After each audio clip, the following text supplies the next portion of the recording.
Hi guys, and welcome back to my channel, Blue Nose Trading. My name is Tori Sildies, and today I'm going to be showing you how to test the absorption rate of your clay.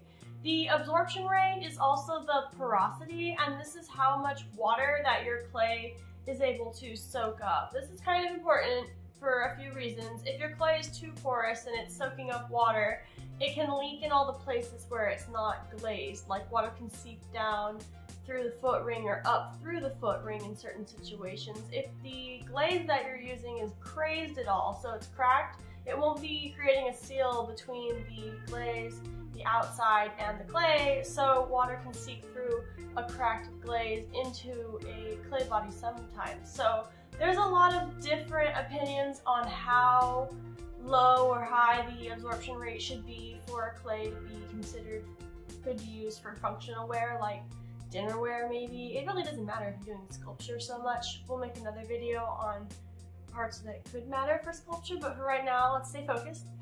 So clay companies will say that there are a lot of clays that are at 3% absorption and that's fine to use, and there are a ton of popular clay bodies, fire to cone 6, that are around 3% absorption that plenty of people are using. Other people will try to stay below 2% absorption, and then there are a few people even that swear, including the people at the Ceramic Materials Workshop, Matt and Rose, that it should be as close to 0 as possible and at least less than 0.5%. I'm not here to join into the eternal argument of where your absorption rate should be. I'm only going to show you how to test it. So today I'm going to be testing several different clay bodies. I'm going to be testing Industrial Mineral Company's Dragon Fruit. I'm going to be testing Trinity Ceramics Terracotta, fired at cone 6. These are all at cone 6, by the way. I'm going to be firing Laguna B Mix, and then I'm going to be testing Laguna Speckled Buff, Trinity Ceramics White Stoneware, Trinity Ceramics Spectacular, Trinity Ceramics Loca Mocha, and then as well as Laguna Frost.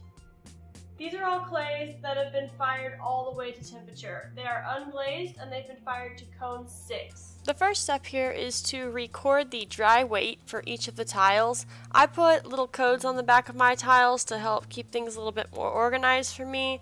You go ahead and be organized or don't be organized, whatever works best for you. Honestly, only you are going to know how to best manage yourself and your space and time. Next, I'm going to put all of these tiles into this metal pan and fill it with water. I'm not using a non-stick pan because these are going to bounce around and they might damage a non-stick pan, so just a fair warning.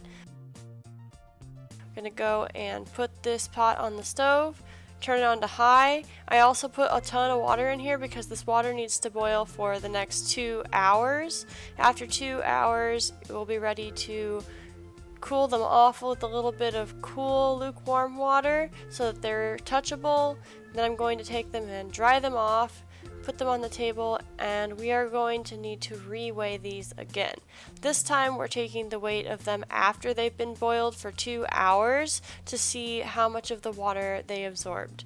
I did towel dry them first. This is a moment of truth for a few of these clays. The clays that came from Trinity Ceramics, which is my local clay supply store, don't have their absorption rates listed online, so this is going to be really enlightening for me to learn what those absorption rates are. Now that I have all of their measurements, we're going to do the calculation here. We are going to take the weight boiled and divide it by the weight dry, and that is going to give us a 1 point sum number, and the point sum number is going to be your percentage of absorption. So I'm just going to go down the list and calculate what we have going on here. At the very end of this video, I'll have everything written out in text so that you can check out the absorption rates of these. Some of them were quite surprising, and some of them weren't what I expected and were a little bit disappointing, but I'm still going to use some of those clays. Just going to maybe change the way that I approach the work. If you guys thought this video was helpful, it would sure be great if you could give it a thumbs up. If you'd like to gain early access to all my videos and help support my channel, you can find me at patreon.com/BlueNoseTrading. For more content like this, you can subscribe to this channel. Remember that you're important and you have great ideas, and I'll see you next week.